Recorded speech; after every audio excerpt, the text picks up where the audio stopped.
میں مبلغ بنوں سنتوں کا،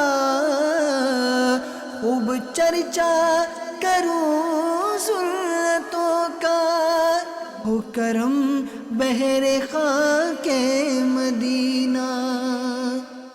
الحمد للہ رب العالمین، والصلاة والسلام على سید الانبیاء والمرسلین، اما بعد فاعوذ باللہ من الشیطان الرجیم، بسم اللہ الرحمن الرحیم۔ الصلاة والسلام علیک یا رسول اللہ وعلى آلک واصحابک یا حبیب اللہ۔ الصلاة والسلام علیک یا نبی اللہ وعلى آلک واصحابک یا نور اللہ۔ عاشقان رسول، اللہ پاک کے پیارے اور آخری نبی محمد عربی صلی اللہ علیہ وسلم کا فرمان ہے، شب جمعہ اور روز جمعہ، یعنی جمعرات کی غروب آفتاب سے لے کر جمعہ کا سورج ڈوبنے تک، تو شب جمعہ اور روز جمعہ مجھ پر درود پاک کی کثرت کر لیا کرو۔ جو ایسا کرے گا قیامت کے دن میں اس کا شفیع و گواہ بنوں گا۔ صلو علی الحبیب صلی اللہ تعالی علی محمد صلی اللہ علیہ وسلم۔ اللہ پاک کے آخری نبی محمد عربی صلی اللہ علیہ وسلم کا فرمان، نیت المؤمن خیر من عملہ، یعنی مسلمان کی نیت اس کے عمل سے بہتر ہے۔ اور یہ بھی یاد رہے کہ کسی بھی عمل میں جتنی ثواب کی نیتیں زیادہ ہوں گی، اچھی نیتیں زیادہ ہوں گی، تو انشاءاللہ عز و جل ثواب بھی زیادہ ملے گا۔ تو نیت کیجئے کہ نگاہ نیچی کیے خوب کان لگا کر بیان سنوں گا، ٹیک لگا کر بیٹھنے کے بجائے علم دین کی تعظیم کی خاطر جہاں تک ہو سکا دو زانوں بیٹھوں گا۔ اور جو اسلام بھائی یہاں موجود ہیں وہ یہ بھی نیت بھی کر سکتے ہیں کہ صلو علی الحبیب اذکر اللہ اور توب الی اللہ وغیرہ سن کر ثواب کمانے اور صدا لگانے والوں کی دل جوئی کے لیے بلند آواز سے جواب دوں گا۔ بقیہ جو ناظرین ہیں مدنی چینل پہ جو دیکھ رہے ہیں وہ حسب حال جو وہ نیتیں کر سکتے ہیں۔ میں بھی نیت کرتا ہوں اپنے رب کی راہ کی طرف بلاؤ پکی تدبیر اور اچھی نصیحت سے۔ اور بخاری شریف میں وارد اس فرمان مصطفیٰ صلی اللہ علیہ وسلم، بلغوا عنی ولو آیہ، یعنی پہنچا دو میری طرف سے اگرچہ ایک ہی آیت ہو، تو ان میں دیے ہوئے احکام کی پیروی کروں گا انشاءاللہ عز و جل۔ نیکی کا حکم دوں گا، برائی سے منع کروں گا، قہقہ لگانے اور لگوانے سے بچوں گا۔ صلو علی الحبیب صلی اللہ تعالی علی محمد۔ ایک تاجر یعنی بزنس مین، اس کا کسی گورنمنٹ کے افسر پر بہت سا مالی قرض تھا۔ وہ تاجر، وہ بزنس مین جب بھی اس افسر سے اپنے قرض کا تقاضا کرتا، اپنے پیسوں کا تقاضا کرتا، مانگتا اپنے پیسے کہ میرا قرض واپس کرو، تو وہ ہیلے بہانے کر کے اس بزنس مین کو واپس بھیج دیتا تھا۔ اب اس تاجر نے دیکھا کہ میرا مال کسی طریقے سے نہیں مل رہا، تو اس نے اس سے بڑے آفیسر بلکہ وزیر سے بھی سفارش کروائی، بعض افسران سے بھی سفارش کروائی، بڑے بڑے افسران سے بھی، اور پھر جو اس نے وزیروں سے بھی سفارش کروائی، لیکن اس کا مال اسے نہیں ملا، جو اس نے قرض میں زیادہ پیسہ وہ اسے نہیں ملا۔ اب صرف ایک ہی شخصیت باقی رہتی تھی، خلیفہ وقت، کہ یہ تاجر ان سے رابطہ کرتا اور وہ اسا قرض دلاتے، لیکن یہ کام اس کے لیے آسان نہیں تھا کہ خلیفہ وقت سے ملنا اور اسے مطالبہ کرنا اور یہ سارا کرنا اور اسے ملاقات وغیرہ، یہ اس کے لیے آسان نہیں تھا۔ خیر ایک دن اس تاجر کے دوست نے کہا کہ آؤ میرے ساتھ چلو، میں تمہیں ایک ایسے شخص کے پاس لے چلتا ہوں جو تمہیں تمہارا مال واپس دلوا دے گا، اور تمہیں خلیفہ کے پاس شکایت کرنے کی بھی ضرورت نہیں پڑے گی۔ کہ تم جو اتنے سوچو بچارو میں کہ میں خلیفہ سے رابطہ کروں اور اس سے ملاقات کروں، ایک تمہارے لیے مشکل کام بھی ہے، تو خیر اب تمہیں جو ہے نا وہ خلیفہ سے شکایت کرنے کی ضرورت نہیں پڑے گی اور تمہارا جو ہے نا مسئلہ حل ہو جائے گا۔ یہ کہہ کر اس تاجر کا دوست اسے ایک درزی کے پاس لے گیا، یہ ٹیلرنگ جو کرتے ہیں نا، جو کپڑے وغیرہ سیتے ہیں ٹیلر، ان کے پاس لے گیا۔ اور وہ درزی جو ہے وہ قریبی مسجد کا جو ہے وہ امام بھی تھے، امامت بھی فرماتے تھے وہ درزی صاحب۔ تاجر کا کہنا ہے کہ میرے دوست نے میری پریشانی انہیں بتائی تو امام صاحب فوراً ہمارے ساتھ افسر کے گھر کی طرف چل پڑے۔ تاجر نے اپنے دوست سے کہا تم نے مجھے، اپنے آپ کو اور اس غریب درزی کو مشکل میں ڈال دیا ہے، وہ ظالم افسر تو بڑے بڑے لوگوں کی باتوں پر کان نہیں دھرتا، وزیر کی سفارش سے بھی وہ نہیں ڈرا، تو پھر بھلا اس غریب درزی کی بات کو کیا اہمیت دے گا؟ میرے دوست نے مسکراتے ہوئے کہا تم خاموشی سے دیکھتے رہو کہ ہوتا کیا ہے۔ ہم جیسے ہی اس ظالم افسر کے گھر پہنچے تو اس کے غلاموں نے بڑے با ادب طریقے سے آگے بڑھ کر درزی کا ہاتھ چومتے ہوئے پوچھا علی جا آپ کی تشریف آوری کا کیا مقصد ہے؟ ہمارا مالک ابھی سفر سے آیا ہے، اگر آپ حکم دیں تو ہم فوراً اسے بلا لیتے ہیں، اور اگر آپ چاہیں تو اندر تشریف لے چلیں اور خدمت کا موقع دیں۔ چنانچہ ہم اندر چلے گئے اور ایک خوبصورت کمرے میں بیٹھ گئے۔ کچھ دیر بعد وہی افسر آیا، مقروض افسر، اور درزی کو دیکھتے ہی عزت و احترام کرتے ہوئے بڑے ادب کے ساتھ بولا حضور ابھی سفر سے واپسی ہوئی ہے، میں اس وقت تک سفر کے کپڑے تبدیل نہیں کروں گا جب تک آپ کے آنے کا مقصد پورا نہ کر دوں، آپ حکم فرمائے میں آپ کی کیا خدمت کر سکتا ہوں؟ امام صاحب نے میری طرف اشارہ کرتے ہوئے فرمایا، یعنی تاجر کہتے ہیں کہ امام صاحب نے، وہ جو درزی تھے انہوں نے میری طرف اشارہ کرتے ہوئے فرمایا فوراً اس کا مال اسے دے دو۔ افسر نے کہا علی جا اس وقت میرے پاس صرف 5000 درہم ہے، آپ اس سے فرمائیے کہ فی الحال یہی رقم قبول کر لے اور بقیہ رقم کے بدلے میرا سامان تجارت رہن یعنی گروی رکھ لے، میں 1 مہینے کے اندر اندر اس کی رقم واپس کر دوں گا۔ امام صاحب نے میری طرف دیکھا تو میں نے فوراً یہ شرط منظور کر لی، پھر ہم واپس آ گئے، اور آج میں اپنا حق ملنے پر بہت خوش تھا اور اس کے ساتھ حیران بھی تھا کہ نہ جانے ان امام صاحب میں ایسی کون سی طاقت ہے کہ جس کی وجہ سے ظالم افسر اتنا مہربان ہو گیا اور اس قدر احترام سے پیش آیا۔ واپسی پر میں نے امام صاحب کی دکان پر اپنا سارا مال رکھتے ہوئے عرض کی اللہ پاک نے آپ کی برکت سے مجھے میرا مال واپس دلوا دیا ہے، میں اپنی خوشی سے کچھ مال آپ کو تحفہ دینا چاہتا ہوں، گفٹ کرنا چاہتا ہوں، آپ اس میں سے تہائی یعنی 1/3 یا نصف یعنی ہاف قبول فرما لیجئے۔ امام صاحب نے کہا میں اس میں سے کچھ بھی نہیں لوں گا، جاؤ اللہ پاک تمہیں برکت دے۔ تو میں نے کہا حضور مجھے آپ سے ایک اور کام بھی ہے۔ انہوں نے فرمایا بتاؤ۔ تو میں نے کہا اس ظالم افسر کے سامنے بڑے بڑے لوگ بے بس ہو گئے، لیکن آپ کی بات اس نے فوراً مان لی، آخر وہ آپ کی اتنی عزت کیوں کرتا ہے؟ تو امام صاحب نے فرمایا تمہارا مال تمہیں مل چکا ہے، جاؤ تم اپنا کام کرو اور مجھے بھی اپنا کام کرنے دو۔ جب میں نے بہت اصرار کیا تو امام صاحب نے اپنا واقعہ کچھ یوں بیان کیا۔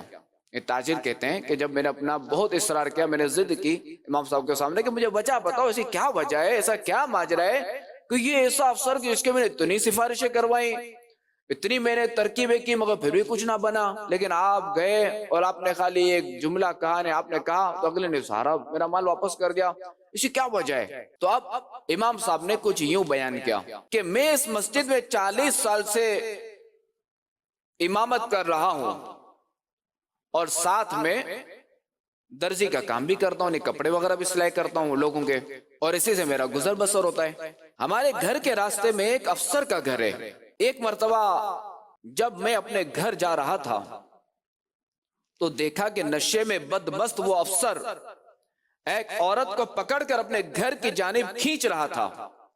وہ بیچاری مدد کے لیے پکارتی رہی لیکن کوئی بھی اس کی مدد کو نہ آیا, اور وہ رو رو کر کہہ رہی تھی کہ میرے شوہر نے قسم کھائی ہے کہ اگر میں نے اس کے گھر کے علاوہ کہیں اور رات گزاری تو وہ مجھے طلاق دے دے گا.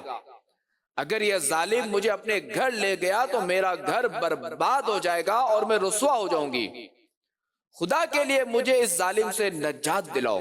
امام صاحب نے مزید کہا کہ میں جذبہ ایمانی کی بدولت اس ظالم کی طرف بڑھا اور عورت کو چھوڑنے کے لیے کہا تو اس ظالم افسر نے ایک لوہے کا ڈنڈا, ایک لوہے کا سریا میرے سر پر مارا اور تھپڑ مار کر بھگا دیا. میں زخمی حالت میں غمگین اور پریشان اپنے گھر آیا. زخم سے خون دھو کر پٹی باندھی اور کچھ دیر بستر پر لیٹ گیا. پھر عشاء کی نماز پڑھنے مسجد گیا اور نماز کے بعد تمام نمازیوں کو اس ظالم افسر کی یہ حرکت بتاتے ہوئے کہا کہ تم سب میرے ساتھ چلو, یا تو وہ عورت کو چھوڑ دے گا ورنہ ہم اس کا مقابلہ کریں گے. لوگوں نے میری تائید کی اور ہم اس کے گھر کی جانب چل دیے. وہاں پہنچ کر ہم نے عورت کی رہائی کا مطالبہ کیا تو اس ظالم افسر کے کئی غلاموں نے مل کر ہم پر ڈنڈوں سے حملہ کیا. سب مجھے اکیلا چھوڑ کر بھاگ گئے اور چند غلاموں نے مجھے پکڑ کر خوب مارا اور شدید زخمی کر دیا. میرا ایک پڑوسی مجھے اٹھا کر گھر لے آیا. گھر والوں نے زخموں پر دوا لگا کر پٹی باندھ دی. مجھے کچھ دیر نیند آ گئی لیکن کچھ ہی دیر بعد درد کی شدت سے آنکھ کھل گئی اور میں سوچ رہا تھا کہ اس بیچاری کو کس طرح بچایا جائے کہ کہیں اس کا گھر برباد نہ ہو جائے. پھر اچانک مجھے خیال آیا کہ اس ظالم نے شراب پی ہوئی ہے اور اسے وقت کا بھی پتہ نہیں. اگر میں ابھی اذان دے دوں گا تو وہ یہی سمجھے گا کہ فجر کا وقت ہو گیا ہے اور وہ اس عورت کو چھوڑ دے گا. اس طرح کم از کم اس بیچاری کا گھر بچ جائے گا. بس یہ خیال آتے ہی میں گرتا پڑتا مسجد پہنچا اور مینارے پر چڑھ کر بلند آواز سے اذان دی اور اس ظالم افسر کے گھر کی طرف دیکھنے لگا. بس ابھی کچھ دیر ہی گزری تھی کہ سڑک گھوڑوں اور سپاہیوں سے بھر گئی. سپاہی بلند آواز سے کہہ رہے تھے کہ اس وقت اذان کس نے دیے. پہلے تو میں خاموش رہا, پھر یہ سوچ کر کہ شاید اس عورت کی رہائی پر یہ سپاہی میری مدد کریں تو میں نے ان سپاہیوں سے کہا کہ اذان میں نے دیے. سپاہیوں نے کہا کہ جلدی نیچے آؤ, تمہیں خلیفہ نے یاد کیا ہے. سپاہی مجھے خلیفہ کے پاس لے گئے. خلیفہ نے بڑی شفقت سے مجھے اپنے قریب بٹھایا اور تسلی دینے لگا, یہاں تک کہ میرا خوف ختم ہو گیا. جب میں بالکل مطمئن ہو گیا تو اس نے مجھ سے کہا کہ تمہیں کس نے مجبور کیا کہ وقت سے پہلے کہ اس وقت جو ہے وہ اذان دے دو, کہ تم ذرا سوچ لیتے کہ مسافر جو ہے وہ کہیں سفر شروع نہ کر دیں. تو میں نے ڈرتے ہوئے کہا اگر آپ مجھے جان کی امان دیں تو میں کچھ عرض کروں. خلیفہ نے کہا تمہیں امان دی جاتی ہے, بتاؤ.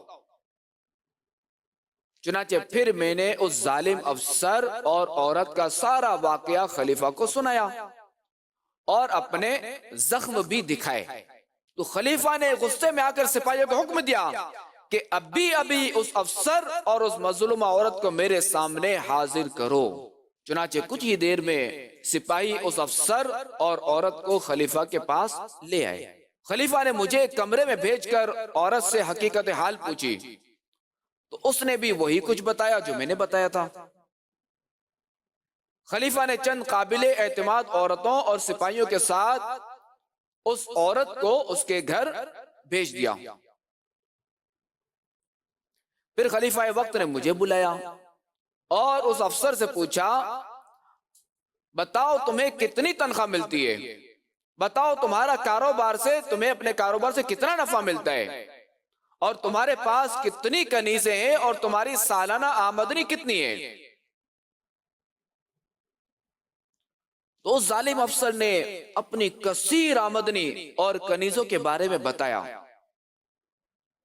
تو خلیفہ نے کہا اتنی نعمتیں ملنے کے باوجود تو نے اپنے پاک پروردگار خدا قہار اور جبار کی نافرمانی کی ہے. کیا تجھے حلال چیزیں کافی نہ تھی جو تو نے حرام کی طرف ہاتھ بڑھایا؟ لہذا اب تجھے دردناک سزا دی جائے گی. پھر خلیفہ کے حکم سے وہ افسر بڑی عبرت کی موت مار دیا گیا. امام صاحب نے فرمایا کہ تمام افسران اور وزراء یہ ماجرا یہ منظر دیکھ رہے تھے، اور وہ افسر جس کے ذمے تمہارا مال تھا، جو تمہارا مقروض تھا، جو تمہیں مال نہیں دے رہا تھا، تو وہ بھی وہاں موجود تھا.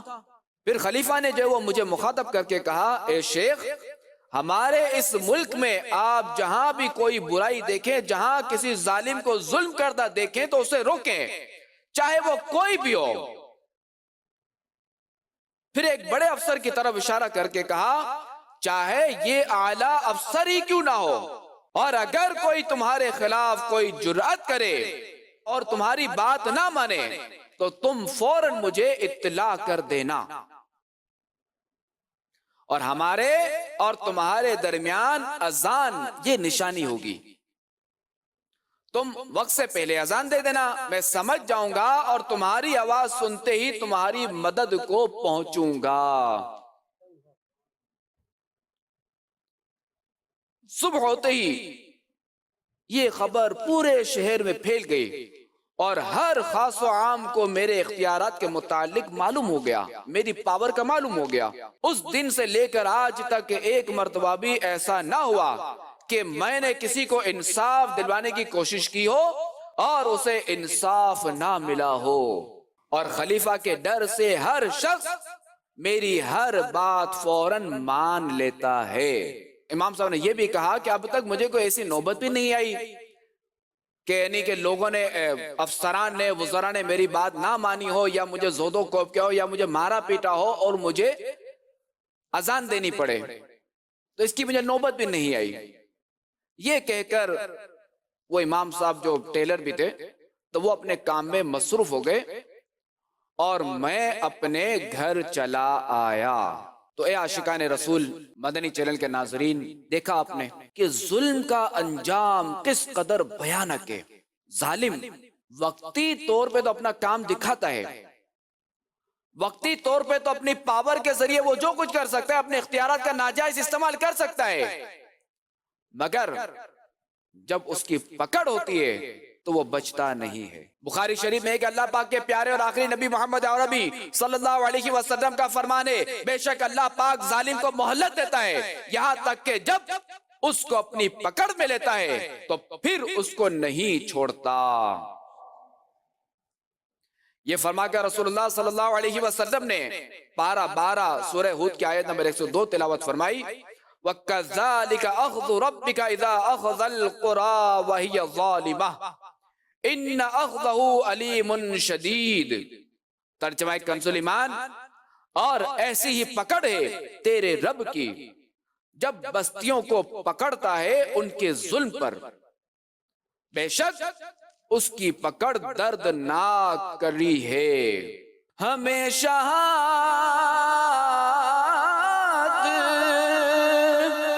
بھلائی کے واسطے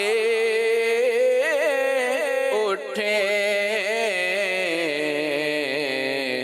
بچانا ظلم و ستم سے مجھے صدا یا رب، بچانا ظلم و ستم سے مجھے صدا یا رب. آمین.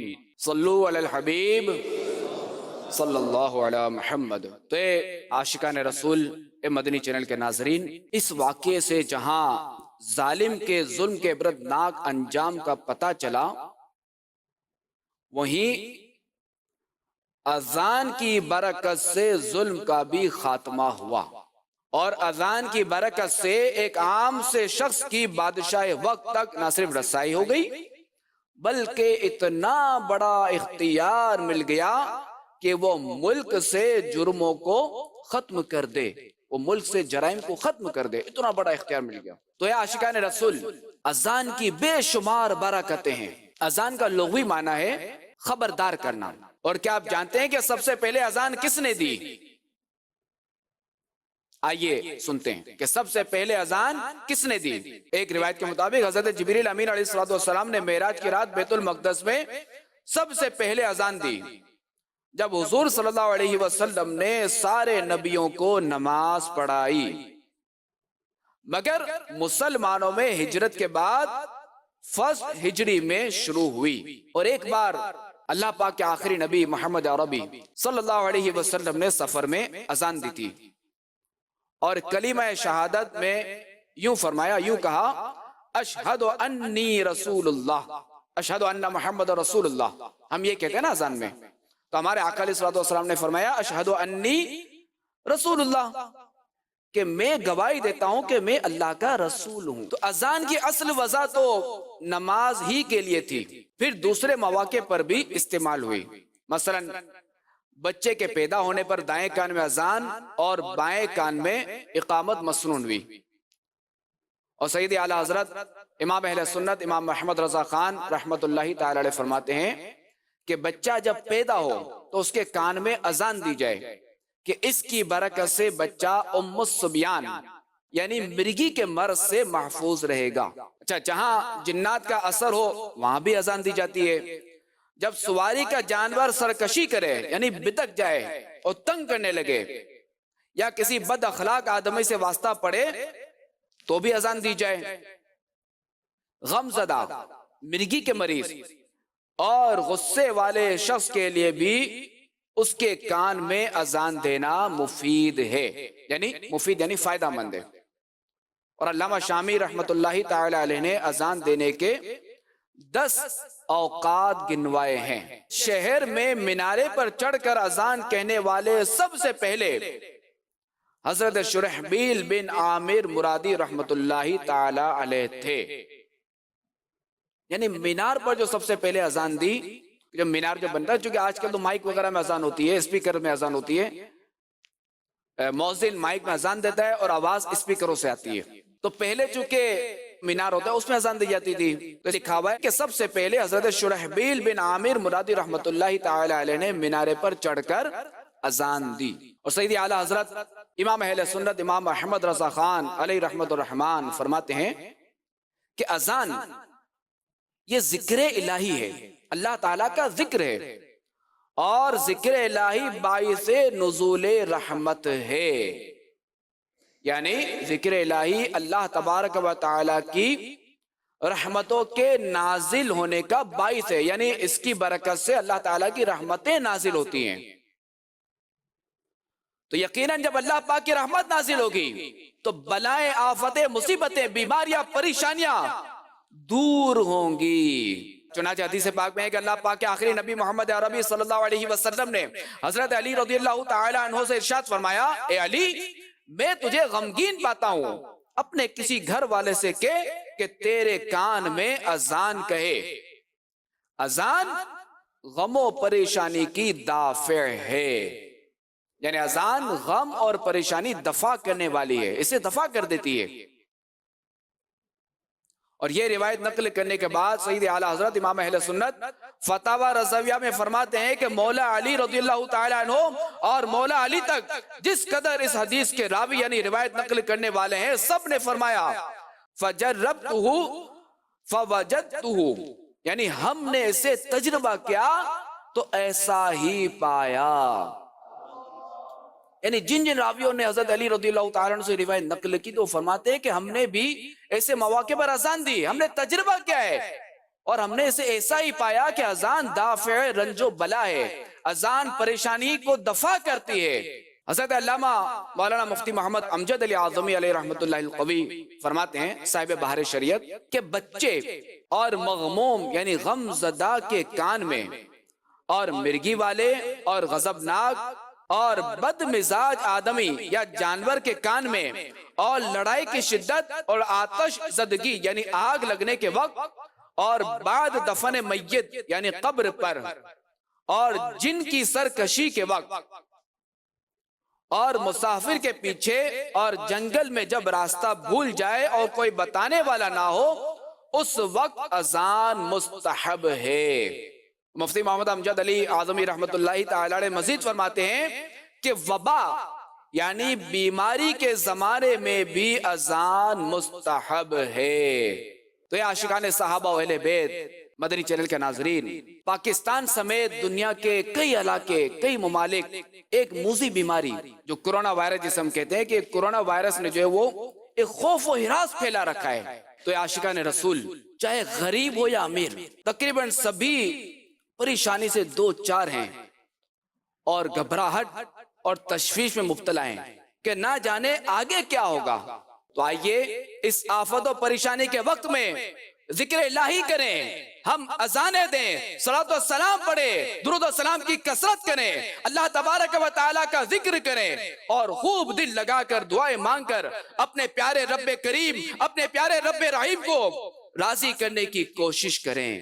حضرت علامہ علی قاری رحمت اللہ تعالی علیہ فرماتے ہیں کہ مصیبت اور پریشانی سے چھٹکارے کے لیے اذان دینا سنت ہے۔ تو یہ عاشقان رسول کرونا وائرس کے پھیلنے کے وقت اس مصیبت و پریشانی کے عالم میں بھی خوب اذانیں دیجئے کہ کیا بعید کہ اس ذکر الہی کے سبب ایسی رحمت الہی برسے، ایسی رحمت الہی برسے، ایسی رحمت الہی برسے کہ صرف کرونا وائرس ہی نہیں بلکہ کرونا اپنے ساتھ کئی اور بیماریوں کو لے کر بھی ہم سے دور ہو جائے۔ تو نیت کیجئے کہ انشاءاللہ عز و جل ہم سب اذانیں دیں گے، انشاءاللہ جہاں جہاں موقع ملے اذانیں دیں گے انشاءاللہ تعالی۔ زمانے کے مصائب نے الہی گھیر رکھا ہے، زمانے کے مصائب نے الہی گھیر رکھا ہے، پیشاں ہے مدینہ دور ہو رنج و الم مولا، پیشاں ہے مدینہ دور ہو رنج و الم مولا، رسول پاک کی دکھیاری امت پر عنایت کر، رسول پاک کی دکھیاری امت پر عنایت کر، مریضوں غم زدوں آفت نصیبوں پر کرم مولا، مریضوں غم زدوں آفت نصیبوں پر کرم مولا۔ صلو علی الحبیب صلی اللہ تعالی علی محمد صلی اللہ علیہ وسلم۔ سید اعلیٰ حضرت علیہ رحمت اللہ العزت ان سے ایک سوال ہوا اذان کے حوالے سے، آئیے وہ سوال و جواب اپنے آسان الفاظ میں عرض کرتا ہوں۔ سوال: علماء دین اس مسئلے کے بارے میں کیا فرماتے ہیں کہ لوگ بیماری و بلیات کے پھیلنے کے وقت اور آندھی و شدید طوفان وغیرہ کے وقت اذان کہتے ہیں، یہ کام شرعاً جائز ہے یا نہیں؟ سید اعلیٰ حضرت نے جواباً ارشاد فرمایا جائز ہے، اور جائز ہونے کے لیے حدیث پاک میں ہے ذکر الہی سے زیادہ کوئی شے اللہ پاک کے عذاب سے چھڑانے والی نہیں۔ پھر جب تم عذاب دیکھو تو اس گھبراہٹ کی حالت میں اللہ پاک کے ذکر کے ذریعے پناہ حاصل کرو۔ اور قرآن کریم میں ارشاد ہوتا ہے الا بذکر اللہ تطمئن القلوب، ترجمہ کنز ایمان، سن لو اللہ کی یاد ہی میں دلوں کا چین ہے۔ ہر سو جب وبا ہو کے سائے اذان دو، دنیا مریض ہو تو دوائے اذان دو، طوفان کو موڑنے کی توانائی اس میں ہے، گردش کبھی جو آنکھ دکھائے اذان دو۔ رد بلا بہار عطا نسخہ شفا ہے کتنے فیض اس میں سمائے اذان دو۔ نغمہ ہو ساتھ ساتھ درود و سلام کا، عشق نبی جگر میں بسائے اذان دو۔ درکار ہیں فریدی اگر مسکراہٹیں، تم آہ اور فغاں کے بجائے اذان دو۔ حضرت علامہ عبدالرؤف مناوی رحمت اللہ تعالی علیہ امام فخر الدین رازی رحمت اللہ تعالی علیہ کے حوالے سے لکھتے ہیں کہ ایک مرتبہ بغداد میں سیلاب آ گیا، قریب تھا کہ شہر ڈوب جاتا۔ اسی دوران بعض نیک بندوں نے خواب میں دیکھا کہ وہ دریائے دجلہ کے کنارے کھڑے ہیں اور کہہ رہے ہیں لا حول ولا قوت الا باللہ، بغداد ڈوب گیا۔ اسی وقت دو شخص آئے، ایک نے دوسرے سے پوچھا تجھے کس چیز کا حکم ہوا؟ کہا مجھے بغداد کو ڈبانے کا حکم ہوا، مگر پھر مجھے منع کر دیا گیا۔ پوچھا کیوں؟ کہا رات کے فرشتوں نے اللہ کریم کی بارگاہ میں عرض کی کہ آج رات بغداد میں ناحق 700 عورتوں کی عزت پر ہاتھ ڈالا گیا ہے، جس پر اللہ تبارک و تعالی نے غضب فرمایا اور مجھے بغداد کو ڈبانے کا حکم دیا۔ لیکن پھر صبح کے فرشتوں نے عرض کیا کہ آج صبح بغداد میں 700 اذان و اقامتیں ہوئی ہیں، اللہ کریم نے اس کی برکت سے معافی عطا فرما دی۔ یعنی اجتماعی عذاب نہیں دیا گیا۔ پھر جب آنکھ کھلی تو دیکھا کہ پانی اتر چکا تھا۔ روایت میں ہے کہ جس بستی میں اذان دی جائے اللہ پاک اپنے عذاب سے اس دن اسے امن دیتا ہے۔ حضرت علامہ عبدالرؤف مناوی رحمت اللہ تعالی علیہ اس حدیث پاک کی شرح میں لکھتے ہیں نہ اوپر یعنی آسمان سے بلائیں گی، نہ نیچے یعنی زمین سے، نہ ان پر دشمن حاوی ہوگا، نیز خسف یعنی زمین میں دھسنے اور مسخ یعنی شکلوں کے بدل جانے اور پتھر برسانے وغیرہ ذالک عذابات سے بھی محفوظ ہوں گے۔